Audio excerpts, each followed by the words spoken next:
आदरणीय प्रमुख पाहुणे आणि सर्व माझे मित्रमैत्रिणींनो, आज मी जे आले महानगरपालिकेस 1978 पासून या 2012पर्यंत मी BMC मध्ये कार्यरत होते. त्याची काही जाणीव नसलेली, फक्त त्या मुलांची सेवा करायची. ते शाळा होती जिद्दमतीमधनं आणि तिथे मी 2 वर्षाचा स्पेशल DED केलं आफ्टर रिटायरमेंट. आणि हेच करता करता एक जागा आली जी आम्हाला नको असताना एका माणसाने आम्हाला, म्हणजे त्यावेळेला आमच्याकडे पुंजी होती, BMCकडचा पैसा होता आणि ती जागा घेतल्यावर 2 मुलांपासून सुरुवात केलेली संस्था आज 40 मुलांपर्यंत या 8 वर्षामध्ये झाली आहे. तर त्याच्यामध्ये मी 5 संकल्पना राबवल्या.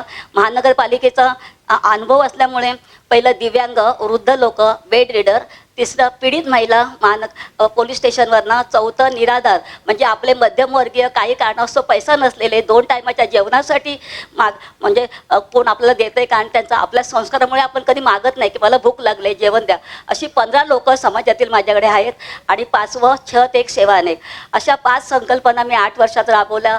त्या 2 संकटांना तोंड दिलं, करोना आणि पूरस्थिती चिपळूणचे. माझं घरही वाहून गेलं.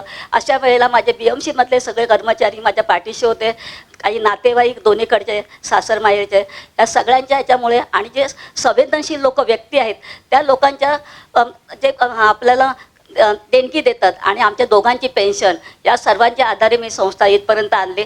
फक्त मला थोडे 2 शब्द बोलायला दिलेत, पण सगळ्यात मी आज थँक्स म्हणते की माझ्या माहेरचाच माझा सत्कार आहे की दत्ताजी नलवडे दादा, मी 4थीला असल्यापासून माझे गुरु आहेत.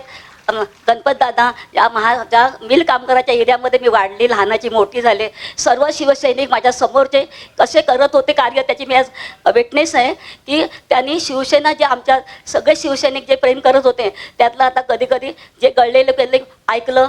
मी समाजकारण करत असल्यामुळे राजकीय क्षेत्रात गेले नाही. खूप त्यावेळेला म्हणजे वेगवेगळ्या ठिकाणी मॅडम तुम्ही नगरसेवक म्हणून उभं राहणार का, मला सामाजिक कार्याची म्हणजे आपल्या आजूबाजूला जे दुःख आहे ते बघून मी त्या लोकांना 5:30ला सुटल्यानंतर मी मदत करायचे.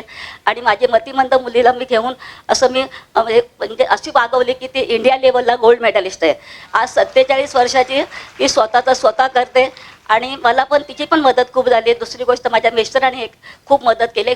कधी पुरुष तयार नसतो, सगळे म्हणतात ना की बाबा कुठल्याही पुरुषाच्या मागे बाई असते, पण माझ्याकडे माझा नवरा पुरुष पुढे आहे आणि मी मागे आहे. हे त्याला कृतज्ञता व्यक्त करते. आणि त्या कृतज्ञतेला आपलं जाणीवण्यास ज्या संवेदनशील संस्था, सामाजिक संस्था आहे, तिने आम्हाला आज स्वर्गीय मीनाताई बाळासाहेब ठाकरेंचा मला पुरस्कार दिला. त्याबद्दल मी खूप ऋणी आहे. आणि ह्या सगळ्याने मी खूप भारावून गेले की भावनेने आणि तुमच्या सर्वांच्या प्रेमाने असंच प्रेम राहावं. फक्त मला एक आवाहन करायचं आहे की सर्व वजनदार आणि प्रतिष्ठित लोक आहेत त्यांना एक मला अशी विनंती करायची आहे की आज आरती फाउंडेशन मुलीच्या नावाने काढलेलं 8 वर्ष झाली, ते जे फाउंडेशन आहे ते सर्वसामान्य मिल कामगारच्या मुलीने केलेलं आहे. पण त्याच्या पुढे तुमचा सर्वांचा हात असू दे, कारण आमच्या पश्चात पेन्शन मिळणार नाही. तर ही संस्था जी समाजाचा आरसा आहे, तर प्रत्येकाने येऊन बघा. तुम्ही काय द्यायला हवं असं नाही आहे, पण समाजामध्ये खरोखर गरज आहे. तर अशा लोकांना तुम्ही आधार द्या. एवढं मी सांगून माझे 2 शब्द पूर्ण करते आणि सावंत साहेबांचे आभार मानते. जय हिंद, जय महाराष्ट्र. मायेचा निवारा श्रीमती अनिता आत्माराम नारकर. ज्यांचे कुणी नाही त्यांच्यासाठी मायेचा पदर पसरणाऱ्या आणि अगतिक जीवांना आधाराची सावली देणाऱ्या अनिताजींनी मुंबई महानगरपालिकेत प्रदीर्घ काळ यशस्वी सेवा केली. मात्र निवृत्तीनंतर विश्रांती घेण्याऐवजी आयुष्याची दुसरी इनिंग समाजातील वंचितांच्या सेवेसाठी पूर्णतः समर्पित केली. आरती निराधार सेवा फाउंडेशनच्या माध्यमातून त्यांनी निराधार वृद्ध आणि दिव्यांगांसाठी मायेचे एक हक्काचे घर उभे केले आहे. दिव्यांगांच्या वेदना आणि त्यांच्या कुटुंबांचा संघर्ष त्यांनी जवळून अनुभवला आहे. हा संघर्ष करणाऱ्यांना सन्मानाने जगण्याचे बळ देण्याचे उदात्त कार्य त्या अनेक वर्षांपासून अखंडपणे करत आहेत.